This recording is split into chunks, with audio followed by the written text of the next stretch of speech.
Yo, what's up everyone? It's David. I'm back. I know I've been kind of gone, but I'm back this week and I should be back for the next couple weeks a little bit better, a little bit more consistent. Sorry for missing out so much. Just been getting a little bit busy, a little bit hectic, but so is our fantasy league, so I got to hop back on here and share with you guys. So this is week 10, November 14th right now. The playoff push is here. This is where wins become losses and losses become wins. This is where champions are born and the losers fall hard. It's the witching hour. I know everybody loves them some red zone.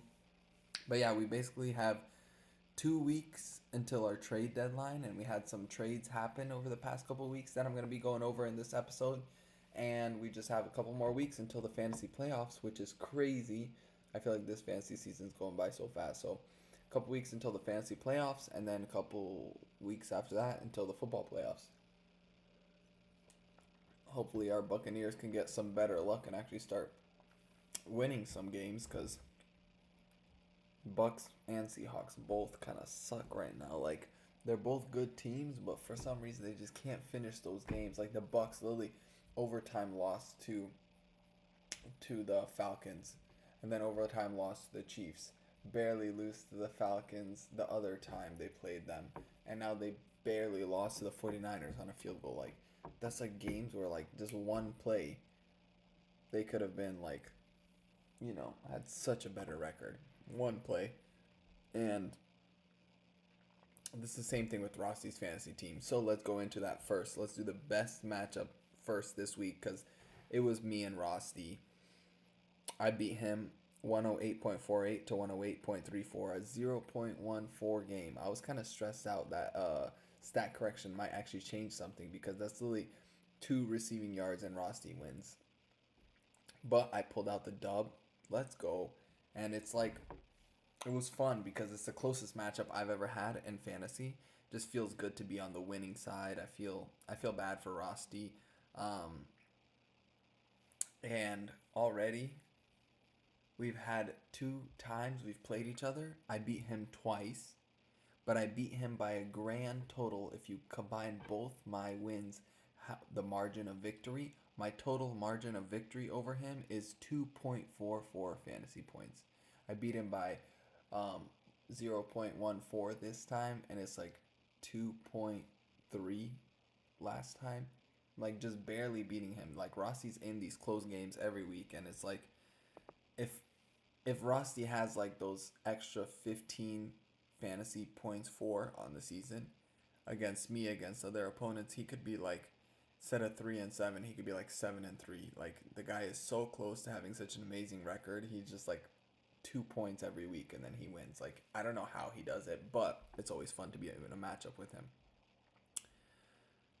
Okay, let's go into Rossi's team. His bad, he had Sam Darnold throw 3 picks. That was really bad. 6.44 fantasy points. But, it's not the end of the world because I had Justin Jefferson on my team who also stunk. If Sam Darnold's not doing good, that means Jefferson's not doing good. So that's not too bad. And also the fact that Jaden Daniels, my quarterback, didn't do good. My quarterback only scored 8.5. His score was 6.4. So that's only 2 point difference. So nothing too bad for his quarterback compared to my quarterback. So it's, not crazy bad for him that Sam Darnold did that. But the worst part is Tyreek Hill. Tyreek Hill, I feel like, is like the biggest bust out of the first round this year because, like, you have someone like CMC, yeah, like he was a bust for Vlad technically, but it's like he didn't play all season. CMC, like you knew he was gonna be injured, and you didn't have to put him in your lineup, and you had Jordan Mason, who was a good backup, but like Tyreek Hill, you're playing him every week, and dude's like struggling to get you 10 points, and he doesn't. Like usually he's supposed to have like the opportunity to have those deep ball touchdowns, but even with Tua back, he's just not having those. I don't know what's going on with him, and the fact that Tyreek Hill played on Monday night, he had to out he didn't have to outscore Cooper Cup. He just had to be within 1 point of Cooper Cup and he couldn't do it. He just barely Cooper Cup outscored him and Rossi lost because of that. And he actually had a chance only because Tyreek Hill caught a 1 yard touchdown. Without that touchdown, Rosty was completely screwed. But the good on his team is George Pickens. He's looking like he's with Dangerous. You know, Russell Wilson, Mr. Unlimited. Russell Wilson, let's ride. Broncos country. Russell Wilson, the Dangerous. He's looking really good for George Pickens. Really, really boosting his value, increasing him. So George Pickens with 18 fantasy points, and he just looks like he's just gonna keep doing it every single week. Russell Wilson throws a good deep ball. George Pickens, he can make those catches. So he's really something to look forward to moving forward. And James Conner, 19.8, basically 20 points. He just had a really good game against the Jets. And he's James Conner, like I've been saying all season, Vlad. It's been Aaron Jones versus James Conner, and right now James Conner is winning. Dude is on a tear. He's so good, and it's so hard to stop him. Dude is running back number 8 on the season. Just a consistent 15 fantasy points every week. So good. And when you pair him along with Derrick Henry, that's just such a good running back duo. Derrick Henry, guaranteed a touchdown every week. James Conner, guaranteed 15 points every week. Two amazing guys. Ross, you just need to fix up his wide receivers and a good quarterback, and he might actually start winning.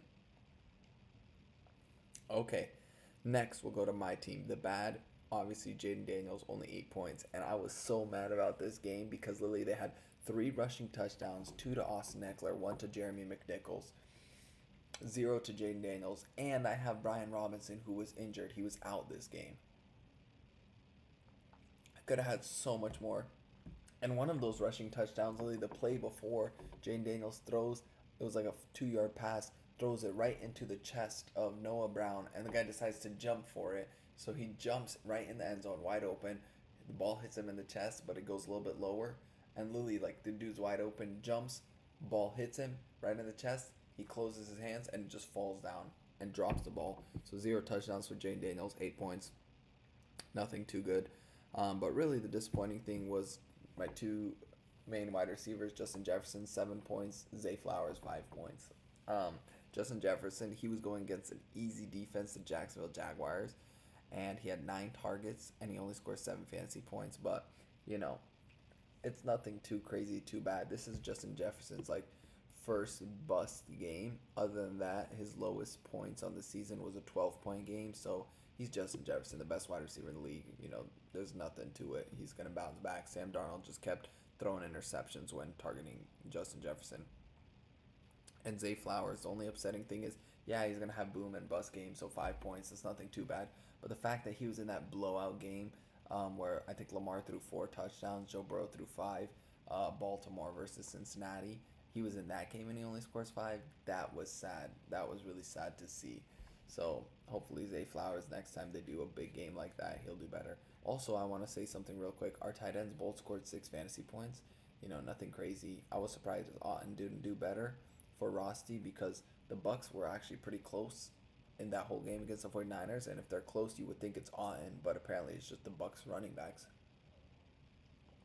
But Taysom Hill, I thought I was such a genius picking him up, and I was, because he had an 80-yard receiving touchdown that got called back on a holding penalty. That was like it was a hold. It was definitely a penalty, but it was like a play where the refs could have let it go and not thrown a flag.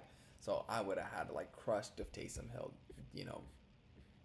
Anyways, let's go to my good on my team. Joe Mixon and Bijan Robinson. Bijan, 27 points. Joe Mixon, 16 points. Bijan just looking so good, such a good trade for, and Mixon's just consistently up there. Mixon right now is running back number 10, and he missed 3 games due to injury. The dude is so good. He's having a rushing touchdown in 5 straight games right now. The guy's just scoring on that offense that isn't looking too good without Nico Collins. And to be honest, I know I'm biased because it's my team, but Joe Mixon and Bijan Robinson might be the best running back duo on one of our fantasy squads. Duo, not trio, not quadruple. There's people that have better running back depth, but duo, Bijan and Joe Mixon are up there. They're both looking really good. Joe Mixon's RB10, Bijan's RB4. Really, really good running backs. So that was the best on my team. Well, not the best. That was really good on my team. The best was Cooper Cup outscoring Tyreek Hill by 1.3 fantasy points to give me the dub. Cooper Cup does just enough at the end of the game to get me the win. Let's go, baby. Let's go, Cooper Cup. Okay, next we'll go on to the blowout, the biggest blowout of the year. Team Taras versus Tony. Taras has 188.28 to Tony's 101.80. That's an 86.48 point differential in that game. So if you're wondering how that is, Taras had Jamar Chase go for 50 points and he had his quarterback go for 30 points. If you took away Jamar Chase and Jalen Hurts from Taras's team and they didn't play, Taras would have still beat Tony by like almost 10 points. That's crazy. So the bad on Tony's team was really his wide receivers. He had CeeDee Lamb, who is blinded by the lights. Na na na na na na na. Feel your touch. CeeDee Lamb blinded by the sun. Jerry Jones is so dumb, dude. How do you guys have that stadium and you don't have a possible way to not have the sun in your eyes? Like that's like so dumb. Dude literally had a touchdown catch, but literally couldn't see the ball. And also, I'm just noticing this now. CeeDee Lamb had 10 targets, 6 catches, only 21 yards. That sucks. What did they just throw him screens the whole time? Brian Thomas, he got he was like injured, questionable. He played like all the snaps, but without Trevor Lawrence, Brian Thomas looks like he sucks 2 points. And then Waddle with 7 points was Tony's best wide receiver. That's kind of sad. I remember Tony telling me not too long ago he had all three of his wide receivers, his three starting wide receivers in the top 10. Not looking like that anymore, Tony. You don't got those such good wide receivers anymore. He had Brian Thomas, CeeDee Lamb, and Chris Godwin in the top 10. CeeDee's wide receiver 6 now. Brian Thomas wide receiver 11. And Godwin, I don't know where he's at. He might be still pretty close up there. But yeah, so the wide receiver is really what choked on Tony's team. Also, Barkley only 8 points when they were playing the Cowboys, and they won 34-6. But that's what happens when Jalen Hurts starts stealing the rushing touchdowns. We all said it in the beginning of the year. That's why we were scared for Barkley. He didn't have it in the beginning, but now Hurts has been on a roll. I'm pretty sure he has like 8 rushing touchdowns in his last 4 games or something. Let's see. 2, 4, 6. Yeah, 8 rushing touchdowns in his last 4 games. That's only rushing, not passing. So that's kind of crazy. So that's why Barkley's usage is going lower and lower and lower. But the good on Tony's team is his defense. The Bills scored 21. And what the craziest thing is, the Bills scored 21, and you'd be so psyched, so stoked with your defense scoring 21. Automatic advantage versus my opponent. But no, Taras's defense scored 23. Both these guys had crazy high scoring defenses. That's pretty insane. Yeah, and Kareem Hunt. Kareem Hunt did like pretty good on Tony's team. I mean, James Cook did better with 15, but I want to highlight Kareem Hunt because Tony put him in his flex, 13 for 5 points. Good flex play, and he's just been consistent, better than anyone on his bench. But Kareem Hunt's basically dead now. He sucks. He's like maybe 1 or 2 more weeks in fantasy, but Isaiah Pacheco just got designated to return from IR, so Kareem Hunt's value is going to go down the drain like crazy. So I feel bad for Tony because there goes Kareem Hunt, and I mean he still has other running backs, but still that kind of sucks. Teras's team, the bad was Devontae Adams and Malik Neighbors both scored under set 8 fantasy points each. Everyone's always like, oh, Taras had the best wide receivers, but I still believe he probably does. But those guys don't put up the numbers. Luckily Jamar Chase put up 50 for him, but it kind of does look like he does need Nico Collins back to have like the best wide receivers. Also, he sat Terry McLaurin. He talked to me about it because we were watching the game, I think, at his house on Thursday. We were watching the Thursday night game, and he was saying he might start Chuba and Tracy. He was for sure starting Tracy. He wasn't sure about Chuba if Jonathan Brooks was playing, but I was like, you probably should just play Terry McLaurin, but he made the right call. Also, Oh yeah, the good on his team is just Jamar Chase. Dude's so good, and I see he's like one of like before Cooper Cup for the Triple Crown. It was Cooper Cup in 2021, Steve Smith in 2005, and then like in the 80s, Jerry Rice. That's like, and then there's like one more wide receiver to ever have the Triple Crown where you have the most receptions, most receiving yards, and most touchdowns. And Jamar Chase is currently on pace for that. He is leading the league in all of those. So, um, Jamar Chase Triple Crown year, that's like, he's far and away the best wide receiver right now in football. Wide receiver one, I mean, dude had a 50-point game. Insane. Insane. Dude is so good. He's so fast, dude. That one touchdown where Joe Burrow threw him like basically like a deep slant. It was almost like a dig route. He just ran across the field. Joe Burrow throws it. It's like 15-yard route. The guy catches it. There's like four defenders behind him. He just turns upfield and just starts running. And they take such bad angles and they're so slow and he's just faster than everyone. I was like, no way he scores this. No way he scores this. No way. And Taras is freaking out because he's like, he's going to score. He's going to score. And he did score, which was crazy. So, yeah, Jamar Chase is so good. I like, you don't even think he's going to score, but he does. Um, yeah. Moving on. By the way, I'm skipping benches this time because I realized going over people's benches is kind of dumb because you put them on their bench for a reason. I mean, if it's someone crazy like Terry, I'll look at your bench, but really, there's no point to look at your benches. Let's go to another close matchup. Dan versus Kiwi, 109.72 to 107.72, which is crazy. This is exactly a 2 point game, and it's always like Dan had the last guy, Devon Achan, on Monday night, and it's always like that. Oh, please fumble, please fumble, please fumble, because a fumble literally ties Kiwi the game. Um, Everyone always has that hope, and that's what fantasy is fun about because you always have that hope. You're always doing the calculations. Literally, a fumble would have tied Kiwi up, brought him back into the game. The bad for Kiwi, Ramondre only scored 8. That's not too bad, but DJ Moore scoring 4 points. That's really sad. That trade, I feel bad for Kiwi. DJ Moore, 4 points. Yikes, you really need something better. Luckily, that his other wide receivers did good, but, Caleb Williams. There's just something with Caleb Williams. This is the second year where it's like, I think it's the teams. I think it's the fact that the first overall team is worse than the second overall team that drafts or what? Because CJ Stroud is better than Bryce Young, and now Jaden Daniels is better than Caleb Williams. Like, what is up with Caleb Williams? Like, you just watch him, he just keeps getting sacked, and he's just sometimes not making the right reads. He's not able to scramble out of the pocket, make really, really crazy good plays. Like, Caleb Williams, there's just something wrong with him. I think they need to maybe even need to bench him for a little bit and just have him learn and study a little bit more. I don't know. I mean, they fired their offensive coordinator, so we'll see now, but there's definitely something wrong with Caleb Williams.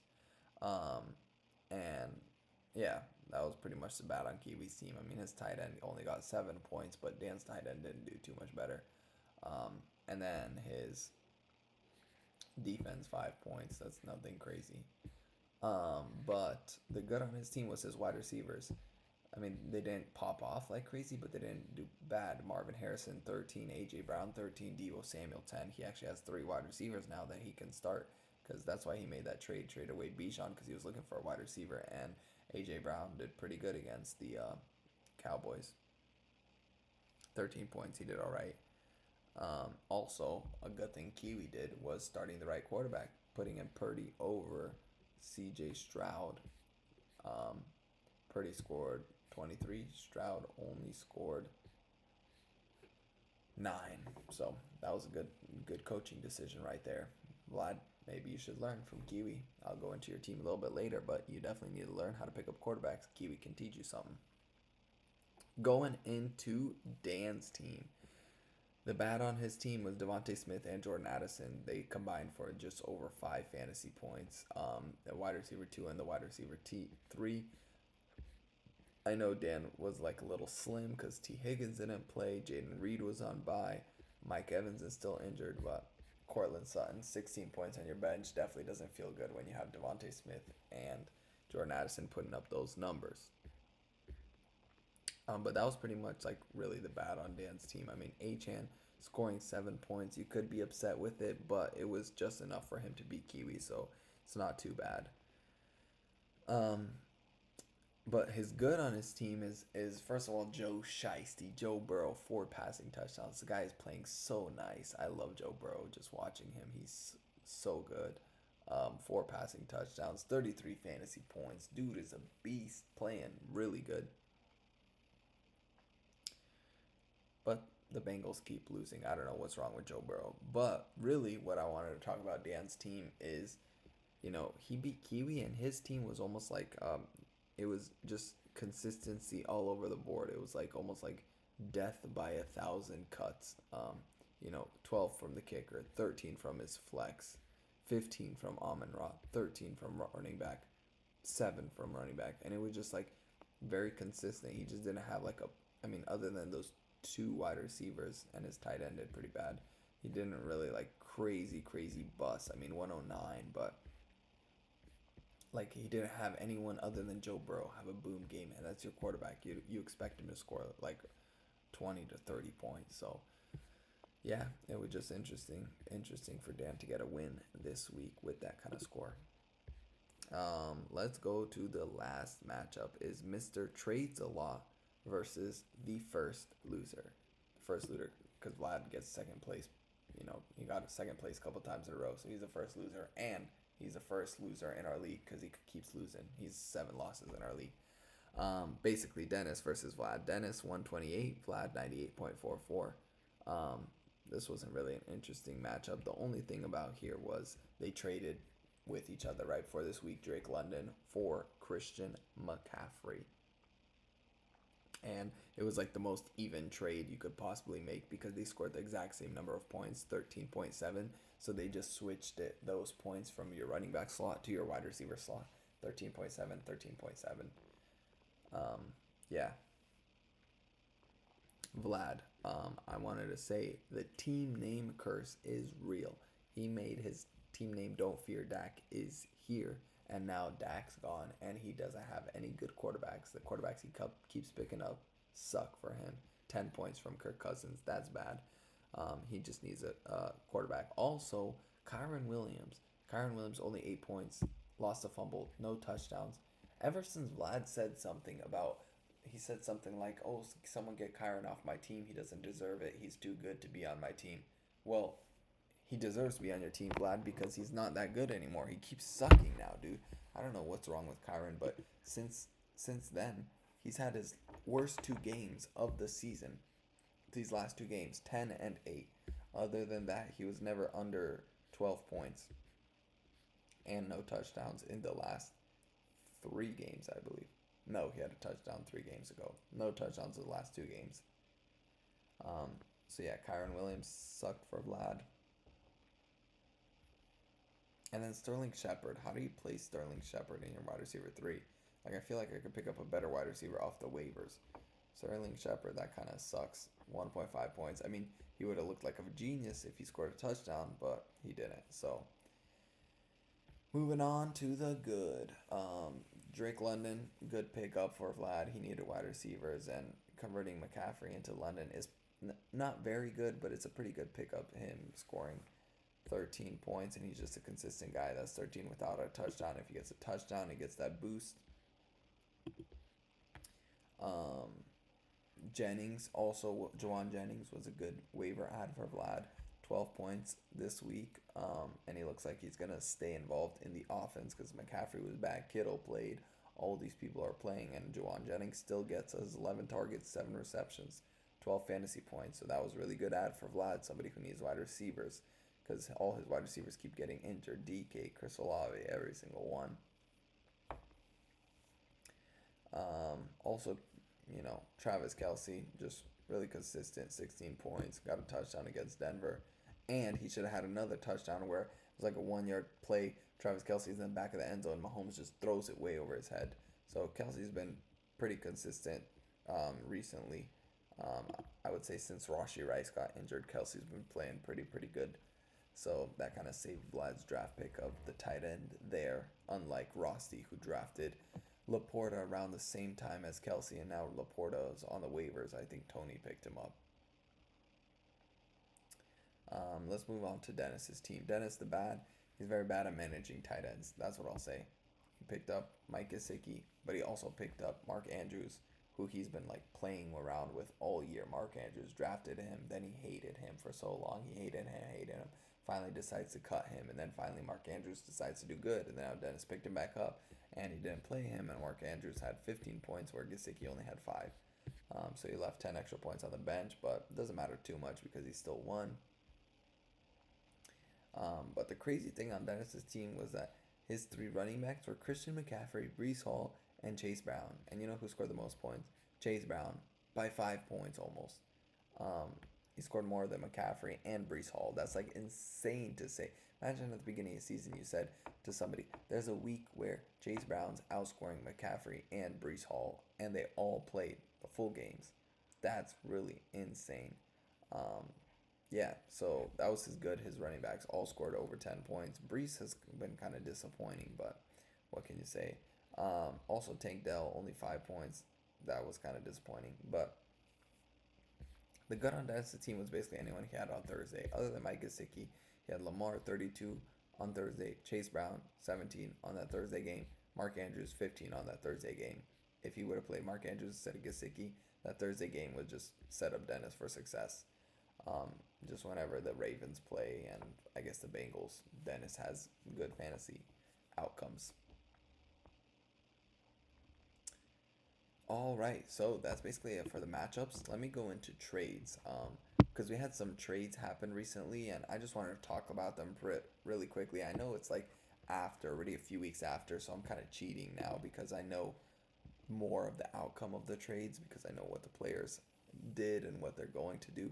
But let me just talk about them real quick. A couple weeks ago, Dennis gets trades with Tony. Dennis gives up Jalen Waddle and he gets Ramondre Stevenson. So Tony gets Jalen Waddle, gives up Ramondre Stevenson. I'd say this pretty even because it's like both guys aren't really that good. I mean, Tony played Waddle. Waddle hasn't been playing too hot. He's been all right.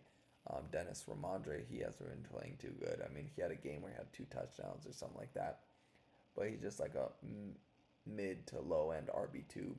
They're both like flex guys, like you could throw in with good matchups. So that's a pretty even trade. Nobody really cares about that one.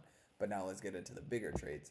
David and Kiwi. I traded with Kiwi. I got Bijan Robinson and Zay Flowers, and Kiwi got AJ Brown and DJ Moore. And I told you guys about this trade. If you listened to my other podcast where I was at the hot tub, I told you that we might have been doing this trade. And after I said that, literally the next week, right before Sunday on Saturday night, Kiwi said, "Hey, do you still want to do the trade? I'll do the trade." I said, "Okay, let's do the trade." So we did the trade, and I don't want to be biased, but everyone knows I won that trade so far. AJ Brown, he got injured literally the week as soon as I traded him. I felt bad for Kiwi because even though I wanted to win the trade, I didn't want to like the guy to get injured. I still wanted to see AJ Brown play because he's such a beast. But Bijan had just been on another level. And Zay Flowers, yeah, he's boom or bust, but at least he's not like DJ Moore, who's bust or bust. I mean, Caleb Williams is so bad, dude. And I want him to be good, but he's so bad. I'm a Jaden Daniels guy now. I think Bo Nix is even better than Caleb Williams. But yeah, basically, I won that trade for sure. Bijan Robinson. I mean, AJ Brown's still a really startable guy, but I don't think Kiwi could start DJ Moore anymore. And I don't think he needs to either. Um, Next trade we'll go into is Dennis. He gets CMC and Vlad gets Drake London. And like I said, it's pretty even. Both players are good, but Vlad, you got robbed so hard. So hard. I mean, people got to think sometimes before you make a trade, maybe ask other people what you can get. I mean, I'm happy Kiwi didn't with Bijan because my trade probably would have got sniped. But like Vlad, if you're gonna trade away CMC, the best fantasy player, the number one overall pick, you literally hold on to him all season. You literally draft him number one overall, hold on to him all season, play his backup. You wait, and literally the week he's about to come back, you trade him. Like, what's wrong with you? You wouldn't even say to the league, like, "Hey, I'm about to trade Christian McCaffrey, the best player in fantasy." Like, you would get offers way better than Drake London. Like, imagine Taras going tomorrow, "Hey guys, I'm about to trade Jamar Chase. I'm gonna trade him for, I don't know, Devon Chan or something like that. Alvin Kamara. Anybody got better offers? Of course he's gonna get better offers." Well, I just got robbed there. He just got too low of value at wide receiver for CMC. He could have got better, especially since Vlad held on. Like that's the worst is when you hold on to somebody and right before they come back you trade him because Christian McCaffrey he didn't do amazing, only 13 fantasy points, but he still looked very good. He got a lot of snaps, got a lot of receiving work, and it's Christian McCaffrey. It's just gonna get better and better. It's gonna start scoring touchdowns, and I hate to say it, but our league might be screwed. You gave Dennis Brees Hall and McCaffrey, and he has Lamar. Oh no! But it's okay because this next trade, Dennis got robbed. Dennis gets Lad McConkey, Kiwi gets Ramondre Stevenson, and it's kind of dumb on Dennis's part. This guy took Jalen Waddle, turned him into Ramondre Stevenson, and who turned him into Lad. So basically, Waddle for Lad McConkey. I mean, it's kind of irrelevant trades because these are like just bench trades. I mean, like I said, they're just kind of flex guys, by weeks or injuries. Like you could get them into the flex, but like, yeah, Kiwi wins it though because Ramondre is just a higher ranking running back than Lad is at wide receiver. Dennis is just banking on the hope that Lad would be really good, but when you got Quentin Johnston there and it's a run first team with Harbaugh at coach, Lad's not going to be that great. And I probably would have kept Ramondre even though he's on a bad offense. Okay, so that's basically all our trades. Our trade deadline is week 12. I want to remind you all. So the next week, you still have next week, but that's the last week you can make trades. And I wanted to go over something real quick because I never talked about this before. Teams that are on streaks, teams that are hot, and teams that are not. Um, Mainly because I'm on a streak. Me and Taras are both on a 3-game win streak, and Kiwi's on a 3-game lose streak. So good luck to everyone this week except Kiwi because I'm playing you. I want to keep my win streak and I want you to lose your lose streak. I'm trying to make it into this playoff hunt. I'm currently in it and I'm trying to get deeper in it to make sure I solidify myself in that playoff spot. So I could go on to be the first champion that won our league 3 times. So may the luckiest person win because we all know that's what fantasy is about. It's not about skill, it's about luck. So good luck to you all and peace.